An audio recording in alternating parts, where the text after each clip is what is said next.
এই মন্দিরে ভগবানকে কেউ 11 টাকা ভেট হিসাবে দেন না, দেন বিস্কুট, তাও সোনার। দেন লক্ষ লক্ষ টাকা, যা গোনার জন্যেও কয়েকশো লোক লাগে। সকলকে স্বাগত শ্রীধাম চ্যানেলে আরও একটা নতুন ভিডিওর সাথে। এখন যে রথটা আমরা দর্শন করছি, এটা সোনা এবং রূপো দিয়ে তৈরি। এই মন্দির পরিসর অনেকখানি জায়গা নিয়ে। এটা রাজস্থানে অবস্থিত শ্রী সাবুরিয়া শেঠজির মন্দির। এই মন্দিরে ভগবানকে দর্শন করার জন্য বেশ কয়েক ঘন্টা লাইন দিয়ে দাঁড়াতে হয়। প্রত্যেক দিন কয়েক লক্ষ দর্শনার্থী ভগবানকে দর্শন করার জন্য আসেন। তো চলুন শুরু করা যাক আজকের ভিডিও। আজকে আমরা এসে গেছি রাজস্থানের চিত্তরগড় জংশন। এই চিত্তরগড় জংশন থেকে আমরা যাব শ্রী সাবরিয়া শেঠজির মন্দির। চিত্তরগড় জংশন থেকে সাবরিয়া শেঠজির মন্দিরের যে দূরত্ব তা প্রায় 42 কিলোমিটার। সময় লাগে 1 ঘন্টা মতন। এই শ্রী সাবরিয়া শেঠজির যে বিগ্রহ, তাঁর সেবা করতেন ভক্তিমতী মীরাবাই। মীরাবাই যখন লীলা শেষ করে এই ধরাধাম থেকে চলে যান, তখন এই শ্রীবিগ্রহকে মুঘল সাম্রাজ্যের আক্রমণের হাত থেকে রক্ষা করার জন্য তা মাটির নিচে লুকিয়ে রাখা হয়েছিল। এবং এই বিগ্রহকে পরবর্তীকালে আবার কিভাবে মাটি খুঁড়ে পাওয়া যায় তা বলছি একটু পরেই।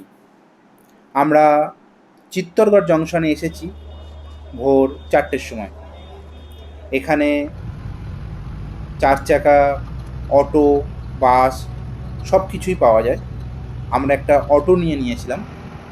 500 টাকা নিয়েছিল চিত্তরগড় জংশন থেকে শ্রী সাবরিয়া শেঠজির মন্দির যাওয়ার জন্য। ম্যাপে এই যে রাস্তাটা দেখছেন, এটা মাঠের মধ্যিখানের রাস্তা। যেটা এখন আমি যাচ্ছি, এই রাস্তাটাই মাঠের মধ্যিখান দিয়ে যায়। যদিও এখন ভোরবেলা, কিন্তু এখনও সেইভাবে আলো ফোটেনি, আর রাস্তাটা পুরো শুনশান। যদিও যেতে কোনো রকমই অসুবিধা হয়নি। আর 1 ঘন্টার মধ্যেই আমরা পৌঁছে গিয়েছিলাম সাবরিয়া শেঠজির মন্দির। এটা শ্রী সাবরিয়া শেঠজির মন্দিরের পার্কিংয়ের এরিয়া। এইখানেই সব গাড়ি এসে দাঁড়ায়। এবং এই যে সিধে রাস্তাটা দেখছেন, এদিক দিয়েই আমাদের যেতে হবে শ্রী সাবরিয়া শেঠজির মন্দিরে। অটো আমাদের পৌঁছে দিয়েছিল প্রায় 6:45 নাগাদ সাবরিয়া শেঠজির মন্দিরের পার্কিংয়ের কাছে। পার্কিংয়ের সামনেই অনেক হোটেল রয়েছে। মোটামুটি 4-5 ঘন্টা থাকার জন্য 500 থেকে 600 টাকা করে নেয়। আমরা সেখানেই ছিলাম। ফ্রেশ হয়ে আমরা বেরিয়ে পড়েছি শ্রী সাবরিয়া শেঠজিকে দর্শন করার জন্য। এখানে অনেকেই গোলাপ ফুল, বাঁশি এইসব বিক্রি করছে, তো আপনারা চাইলে সেটা কিনতে পারেন। সাবরিয়া শেঠজিকে মুঘলদের হাত থেকে রক্ষা করার জন্য মাটির তলায় লুকিয়ে রাখা হয়েছিল। পরবর্তীকালে ভোলারাম নামে এক ভক্তকে তিনি স্বপ্ন আদেশ করেন যে তাকে মাটির তলা থেকে উদ্ধার করার জন্য। এরপর শ্রী সাবরিয়া শেঠজিকে মাটির তলা থেকে উদ্ধার করা হয় এবং তাকে প্রতিষ্ঠা করে তার এই বিশাল মন্দির স্থাপন করা হয়। সাবরিয়া শেঠজির এই যে মন্দির, এটি রাজস্থানের মন্ডপা জেলায় অবস্থিত। যেহেতু এটা রাজস্থানের দিকের জায়গা, তাই আপনারা যখন আসবেন চেষ্টা করবেন একটু ঠান্ডার সময় আসার জন্য। এখানে জলেরও ব্যবস্থা আছে, আর একটু এগিয়ে গিয়ে জুতো রাখারও ব্যবস্থা আছে। ব্যবস্থা এখানকার খুবই সুন্দর। তবে একটা যে ব্যাপার, এখানে লাইনে ঘন্টা দুয়েক দাঁড়াতে হবেই। প্রচুর দর্শনার্থী এখানে আসেন প্রত্যেক দিন শ্রী সাবরিয়া শেঠজিকে দর্শন করার জন্য। লাইনের ভিড়টা কেমন থাকে তা চলুন আপনাদেরকে দেখায়।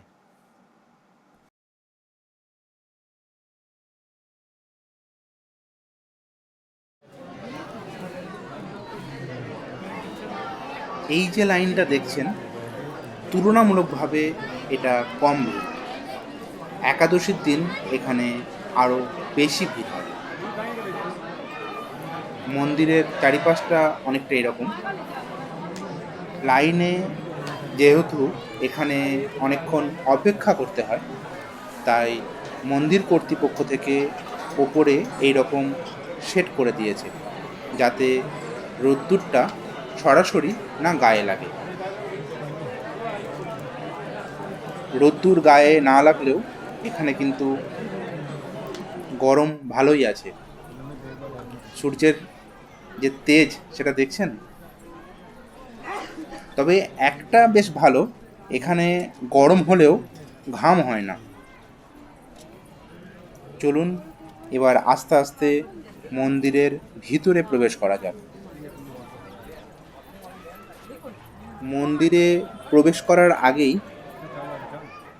এইরকম ঘরের মধ্যে কিছু বড় বড় ভেট সাবরিয়া শেঠজির জন্য রাখা আছে।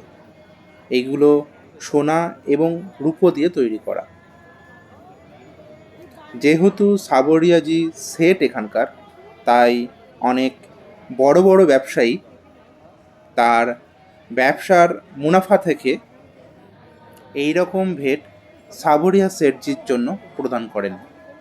এগুলো সব সোনা এবং রূপো দিয়ে তৈরি। এই রকম বড় বড় সোনার এবং রূপোর রথ ও সিংহাসন এখানে রাখা আছে। সাবরিয়া শেঠজির মন্দিরের ঠিক প্রবেশদ্বারের আগেই এইরকম ভিড় হয়ে থাকে। যেহেতু প্রবেশদ্বারটা অনেকটা ছোট, কেবলমাত্র দুজন কি একজন লোক করেই ভেতরে প্রবেশ করতে পারে, তাই এখান ভিড়টা একটু বেশি হয়। এবার চলুন শ্রী সাবরিয়া শেঠজিকে দর্শন করার জন্য। সাবরিয়া শেঠজির মন্দিরের ভিতরে গিয়ে দেখলাম মন্দিরের বেশ অনেকখানি অংশই সোনা দিয়ে বাঁধানো। এবার চলুন দর্শন করি শ্রী সাবরিয়া শেঠজি। শ্রী সাবরিয়া শেঠ কি জয় হোক।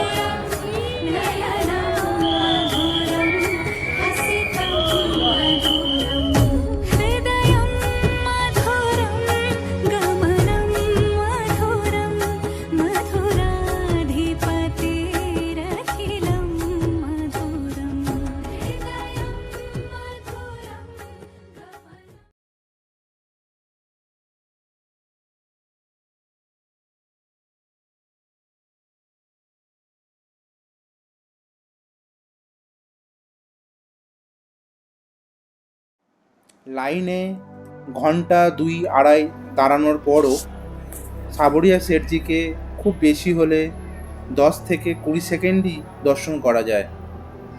ওখানে দাঁড়িয়ে কোনো রকম ভিডিও বা ফটোগ্রাফি ওনারা সেইভাবে অ্যালাউ করেন না। এবার আমরা শ্রী সাবরিয়া শেঠজির মন্দির পরিক্রমা করছি। যদিও যে এক্সিট গেটটা রয়েছে সেটা মন্দির পরিক্রমা করেই পুরো এক্সিট হয়। শুধু ভিড়টা একবার দেখুন, এটা মন্দির পরিক্রমার যে রাস্তা সেইখানে। এইখানে রাস্তাটা একটু ছোট, ওই জন্য ভিড়টা এতটা বেশি হয়ে গেছে। এরপর যে রাস্তাটা আছে সেটা অনেকটাই খোলামেলা।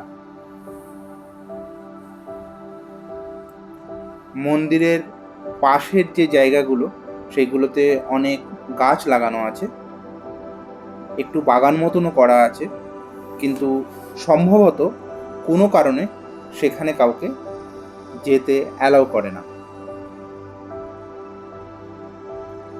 মন্দির থেকে বেরোনোর সময় খুব একটা সুন্দর জিনিস দেখলাম, সেটা পরে দেখাচ্ছি আপনাদেরকে।